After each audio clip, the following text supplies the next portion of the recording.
അപ്പോൾ ചങ്ങനാശ്ശേരിക്കാരെ, ഞാനൊരു കാര്യം പറയട്ടെ.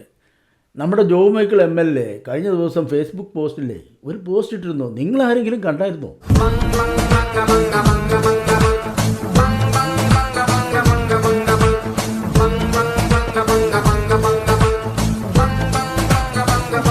അപ്പോൾ ഫേസ്ബുക്ക് പോസ്റ്റിൽ എന്താണുള്ളതെന്ന് ഞാൻ പറഞ്ഞു തരാം. ഊരാളുങ്കൽ. ആരാണ് ഊരാളുങ്കൽ? അത് നമ്മുടെ ഈ AC റോഡിൻ്റെ നിർമ്മാണത്തിന് വന്നവരാണ് ഊരാളുങ്കൽ. എന്നിട്ട് AC റോഡിൻ്റെ നിർമ്മാണം പൂർത്തിയായോ? അത് ഞാൻ പിന്നെ പറഞ്ഞു തരാം.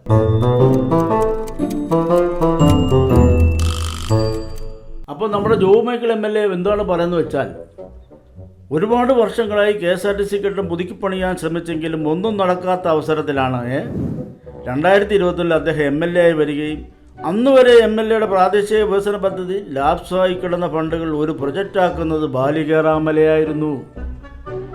ആയിക്കോട്ടെ, ബാലികേറാമലയായിരുന്നിരിക്കാം. പക്ഷേ എനിക്കൊരു കാര്യം പറയാനുണ്ട്. 2021 നടന്ന തെരഞ്ഞെടുപ്പിൽ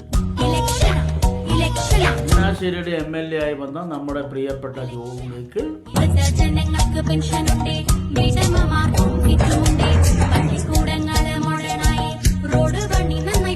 സ്ഥാനാർത്ഥിയായി വരുന്ന സന്ദർഭത്തിൽ അദ്ദേഹത്തിൻ്റെ പ്രകടന പത്രികയിൽ അദ്ദേഹം നിരവധിയായ വികസന പ്രവർത്തനങ്ങൾ നടപ്പാക്കുമെന്ന് പറഞ്ഞതിൽ ഒരു പ്രധാനപ്പെട്ട വികസന പ്രവർത്തനമായിരുന്നു ഈ KSRTCയുടെ ടെർമിനൽ.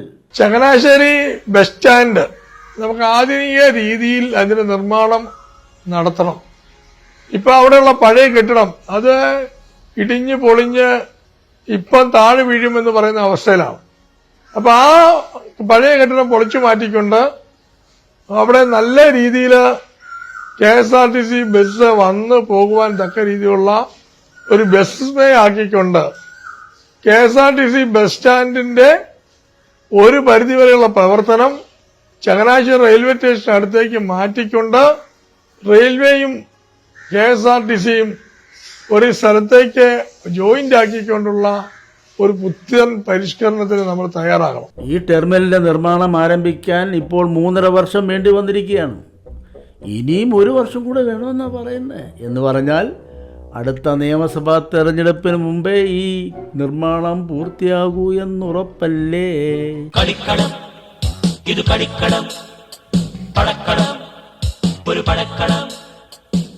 അപ്പോൾ എന്തായാലും നമ്മുടെ മന്ത്രി ഗണേഷ് കുമാർ വന്ന് നിർമ്മാണ ഉദ്ഘാടനം നടത്തുന്നതിന് മുമ്പ് തന്നെ ഊരാളുങ്കൽ ലേബർ സൊസൈറ്റി KSRTC ടെർമിനലിൻ്റെ പണി തുടങ്ങുന്നു എന്നറിഞ്ഞതിൽ വലിയ സന്തോഷമുണ്ട് കേട്ടോ.